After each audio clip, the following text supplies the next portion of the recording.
Greetings, my fellow book lovers and everybody else. Welcome back to my channel. My name is Julie.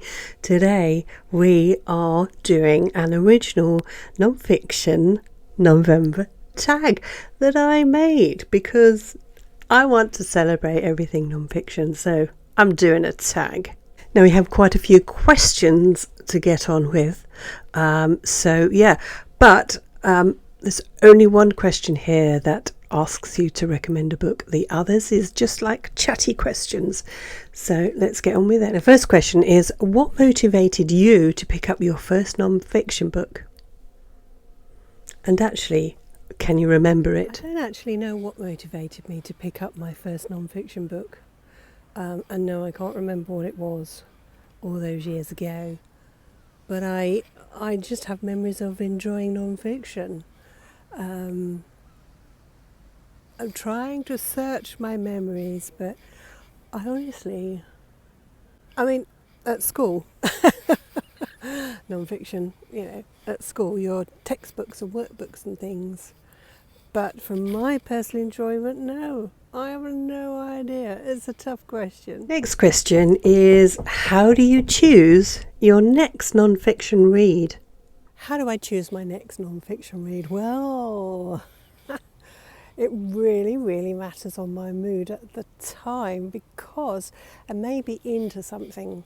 I may have watched a documentary about something and then my mind sparks and I want to read more and watch more and investigate more. So it really does depend.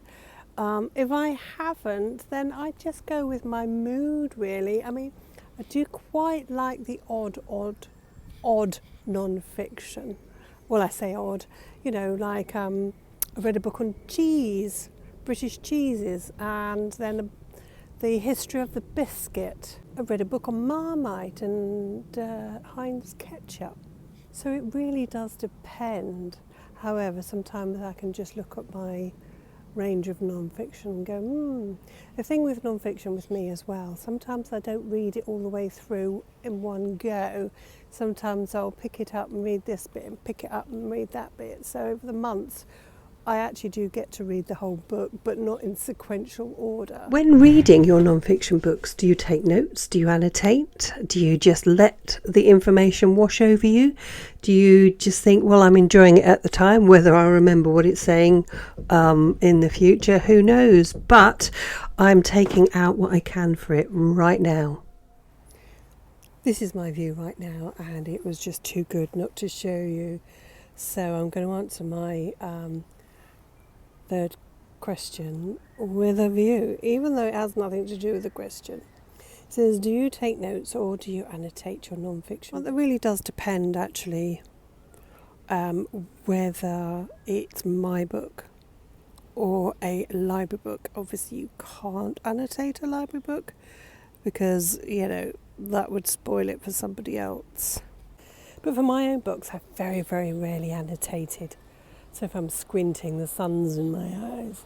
And I think it's really cool, actually, because then, especially with a non-fiction book, because then you can put those little tabs in and stuff and then go, look at them and think, oh, yes, I remember that bit, without, having to try and find whereabouts in the book.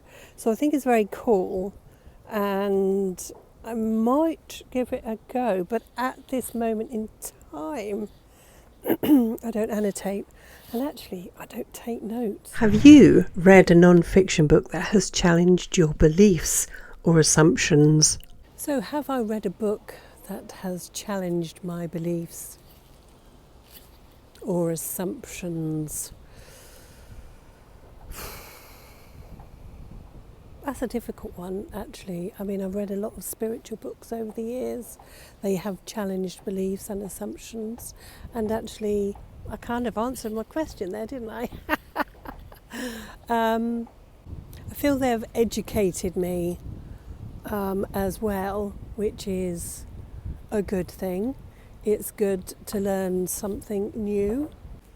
And at some point I am hoping to find more books that do this for me, because with non-fiction books sometimes, yes, you can read ones about biscuits and cheese and stuff, but then you can read some really gritty ones that actually get you thinking deeper about life and,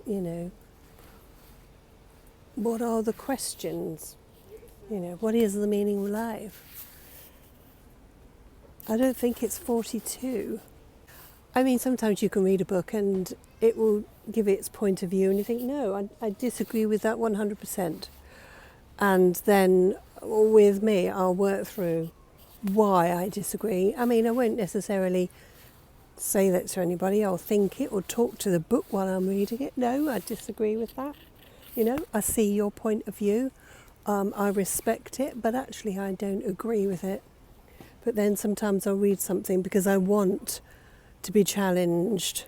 It's all about personal growth, I think. How do you feel about the intersection of storytelling and factual content in nonfiction? How do I feel about the intersection of storytelling and factual content in nonfiction? I actually don't mind it. It's I read quite a few of some travel books and things of that nature, and honestly, I think sometimes, without it being, I got on this train at 12:46. I got off the train, and I walked 100 metres to my hotel at this address. You've got to have a bit of storytelling to it. It's still non-fiction, but you've got to have a bit of a story to it. I don't think it fits in scientific books like chemistry books and things like that. So, I don't really think it fits into that kind of genre. But as I said, with travel books and the like, I actually think it's okay. There's a huge variety of non-fiction books. However, is there a topic you would like non-fiction authors to write more about? Nothing comes to mind, to be honest with you.